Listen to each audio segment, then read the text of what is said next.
बिहार का एक ऐसा गांव जहां 300 सालों से भी ज्यादा का जीवन जी चुकी है एक ऐसी नागिन जो मुर्दे में भी जान डाल देती है।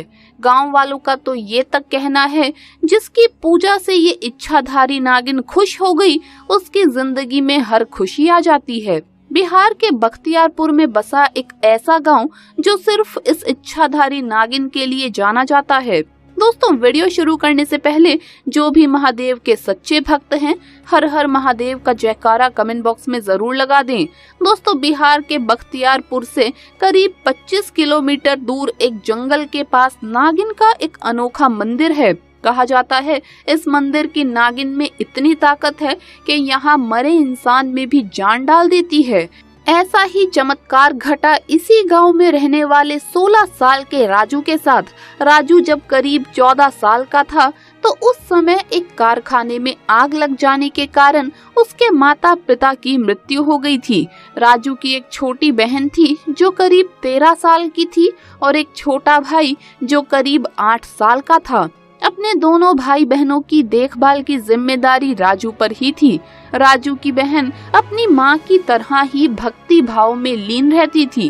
वो हर रोज उस नागिन के मंदिर में अपने भाई की खुशी और लंबी उम्र की प्रार्थना किया करती थी। कम उम्र में ही राजू एक सेठ के यहाँ कोयला खदान में काम में लग गया। दरअसल उस सेठ का एक मुंशी था जिसकी निगरानी में ही राजू और अन्य मजदूर काम करते थे, परंतु वो मोहन सिंह बहुत लालची किस्म का था। सेठ की नजरों से बच बचाकर कुछ कोयले की बोरियां वो खुद ही बेच दिया करता था और उससे आए पैसों को अपनी जेब में रख लिया करता था। एक दिन सेठ ने जब बही खातों पर नजर डाली तो उसे कुछ गड़बड़ नजर आई और उसने मुंशी को कहा कि कुछ बोरियों की हेर फेर हो रही है। अगर तुमने पता नहीं लगाया कि गड़बड़ कहाँ है तो मुझसे बुरा कोई नहीं होगा। मुंशी डर गया। फिर उसने सोचा अगर मैं सेठ को गुमराह कर दूं और चोरी का इल्जाम किसी मजदूर पर लगा दूं तो शायद मैं बच जाऊं। और अगले दिन उसने अपने 2 खास आदमियों से कहकर रातों रात कुछ कोयले की बोरियों को एक रमेश नाम के मजदूर के वहां रखवा दिया और अगले दिन सेठ को कहलवा दिया कि हमने चोर पकड़ लिया है। रमेश एक गरीब मजदूर था और राजू का बहुत अच्छा मित्र था। राजू के सामने सेठ ने उसे बहुत मारा और नौकरी से निकलवा दिया। राजू जानता था कि उसका दोस्त रमेश निर्दोष है, पर उस समय वो कुछ नहीं कर सकता था। एक दिन राजू जब काम कर रहा था तो उसने देखा कि जो कोयले की बोरियां ट्रक में जानी थी सेठ के स्टोर के लिए, उनमें से 4 बोरियां अलग से रखी गई थी और वो सबकी नजरों में ना आ जाए इस तरह से छुपा कर रखी गई थी। जब राजू मुंशी के पास ये बताने गया तो मुंशी ने उसे डांट दिया कि जा अपना काम कर, वो अभी रखवा देंगे। राजू को अब मुंशी पर शक हुआ। उसने उन बोरियों पर नजर रखी। तभी उसने देखा कि मुंशी ने एक छोटी गाड़ी में उन 4 बोरियों को रखवाया और उस गाड़ी से एक आदमी ने कुछ रुपए मुंशी को दिए। ये सब देख राजू समझ गया कि मुंशी ही है जो कोयले की चोरी कर रहा है और आरोप उसके दोस्त रमेश पर लगवाया था। ये बात राजू ने खुद चुपचाप जाकर सेठ को बताई और जब सेठ ने अपने खास आदमी को अगले दिन मजदूर के रूप में वहां भेजा तो मुंशी का सारा भांडा फूट गया और वो पकड़ा गया। सेठ ने मुंशी से कहा, अगर आज राजू ना होता तो तुम इसी तरह मुझे लूटते चले जाते, और उसे पिटवा के नौकरी से निकलवा दिया। इस तरह राजू ने रमेश का बदला ले लिया, परंतु इधर मुंशी ने अब राजू से बदला लेने की ठानी। एक दिन जब राजू काम करके देर से शाम अपने घर लौट रहा था तो मुंशी ने अपने 2 आदमियों के साथ मिलकर राजू को तब तक पीटा जब तक कि उसके प्राण न निकल गए। अगली सुबह कुछ आदमियों ने राजू को जंगल के पास मरा देखा तो तुरंत उसकी छोटी बहन को ये खबर दी। अपने भाई की ऐसी हालत देख राजू की बहन की आंखों में आंसू रुक ही नहीं रहे थे। पहले उसके माँ बाप उससे छिन गए और अब उसका बड़ा भाई। वो अपने भाई को लेकर नागिन के मंदिर जा पहुंची और प्रार्थना करते हुए बोली, मेरे माँ बाप के बाद मेरा बड़ा भाई सब कुछ था। हे नागिन, मैं अपने भाई के लिए तुमसे रोज प्रार्थना करती थी। अगर तुम सच में हो तो मेरे भाई को जीवन दान दो, नहीं तो मैं भी तुम्हारे मंदिर में अपने प्राण त्याग दूंगी।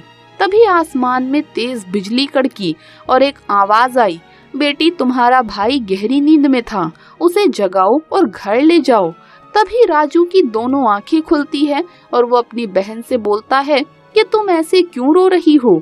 अपने भाई को जिंदा देख राजू की बहन उसे खुशी से गले लगा लेती है और नागिन को धन्यवाद देती है। उधर मुंशी जब किसी काम से गांव से बाहर जा रहा था तो रास्ते में अचानक एक बड़ा सा सांप आकर उसे डस लेता है और उसकी उसी समय मृत्यु हो जाती है। दोस्तों कहते हैं राजू के साथ घटी ये घटना न केवल बख्तियार गांव में बल्कि आसपास के अन्य गांव में भी फैल गई और लोगों की उस नागिन के मंदिर के प्रति आस्था और अधिक बढ़ गई। आज भी दूर दूर से यहाँ लोग उस नागिन के दर्शन और पूजा करने के लिए आते हैं। दोस्तों क्या हुआ जब ट्रेन एक्सीडेंट से 10 दिन की बच्ची की जान बचाने खुद चले आए स्वयं नाग देवता। फिर जो हुआ उसे देख लोगों के होश उड़ गए। दोस्तों कहते हैं महादेव शिव का हाथ भी अगर किसी पर हो जाए तो उसे काल तो क्या खुद मृत्यु के देवता यमराज भी छू नहीं सकते। और ठीक ऐसा ही एक वाकया यहाँ बिहार के राजगीर रेलवे स्टेशन पर देखने को मिला, जहाँ मात्र 10 दिन की बच्ची की जान बचाने स्वयं नाग देवता चले आए। दरअसल दोस्तों शाम के करीब 8 बजे एक महिला ने अपने 10 दिन की बच्ची को रेल की पटरी पर फेंक दिया। ऐसा कर वो महिला वहां से चली गई, लेकिन रेलवे स्टेशन पर मौजूद लोगों ने उस महिला पर गौर नहीं किया। जब रेलवे स्टेशन पर ट्रेन के आने का समय हो गया था तो अचानक से उस बच्ची के पास एक बड़ा सा सांप आया और वहीं पर कुंडली मारकर बैठ गया, मानो जैसे नाग देवता शिवलिंग पर बैठ गए हों। तभी वहां मौजूद कुछ लोगों की नजर उस सांप पर पड़ी तो सबके होश उड़ गए। उन्हें कुछ समझ नहीं आ रहा था। उन्होंने लकड़ी की सहायता से उसे हटाने की कोशिश की, लेकिन वो सांप वहां से नहीं हटा। कुछ लोगों ने तुरंत रेलवे अधिकारियों को सूचित किया और ट्रेन के आने में कुछ ही समय बचा था और रेलवे अधिकारी भी इस बात से अनजान थे कि सांप के पास एक बच्ची भी है। दोस्तों तभी वहां एक महादेव का भक्त आया और उस सांप को देखते ही समझ जाता है कि वो कोई साधारण सांप नहीं है, बल्कि ये तो नाग देवता है। दोस्तों वो भक्त उस नाग के पास जाता है और दंडवत प्रणाम करता है और श्रद्धा से जय नाग देवता कहता है। कुछ ही देर में वो नाग धीरे धीरे रेलवे ट्रैक से जंगल की तरफ चला गया। जब तक दूसरी ट्रेन उस ट्रैक पर आती, उस व्यक्ति ने उस 10 दिन की बच्ची को वहां से तुरंत उठाकर गोद में ले लिया। दोस्तों ये नजारा लोगों ने और वहां मौजूद रेलवे अधिकारियों ने देखा तो सभी इस चमत्कार को देखकर हैरान थे। दोस्तों आपको बता दें कि एक बड़े अधिकारी ने उस बच्ची का पूरा खर्च उठा लिया और कहा इस बच्ची का पालन पोषण मैं करूंगा।